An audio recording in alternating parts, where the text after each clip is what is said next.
Chicken egg roll. Chicken নিয়ে নিয়েছি, দিয়ে দিচ্ছি লবণ, দিয়ে দিচ্ছি রেড চিলি পাউডার, দিয়ে দিচ্ছি গোলমরিচের গুঁড়ো, দিয়ে দিচ্ছি টমেটো কেচাপ, দেবো লেবুর রস।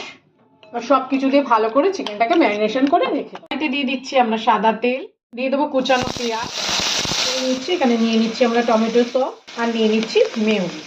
ভালো করে দুটোকে একসঙ্গে মিক্স করে নেবো। চিকেনের টুকরোগুলো দিয়ে আমরা ভালো করে সব কিছুর সঙ্গে ফ্রাই করে নেব। চিকেন আমাদের রেডি হয়ে গেছে, আমরা চিকেনটা একটা প্লেটিং করে নিই। এবার একটা আমরা ডিম ফাটিয়ে নিই, দিয়ে দেবো গোলমরিচের গুঁড়ো, দিয়ে দেবো লবণ, এটাকে মিক্স করে নিলাম। প্যান গরম হয়ে গেছে, ফাটানো ডিমটা আমরা দিয়ে দিলাম, তারই সঙ্গে রেডি করা ময়দার যে রুটিটা আমরা বানিয়ে নিয়েছি সেটা দিয়ে দিলাম। প্রথমে আমরা মেয়োনিজ এবং টমেটো সস, এবার দিয়ে দিচ্ছি রেডি করা চিকেন। তৈরি হয়ে গেছে আমাদের চিকেন এগ রোল। সবাই ভালো থাকবেন, সুস্থ থাকবেন, দেখা হবে নেক্সট ভিডিওতে।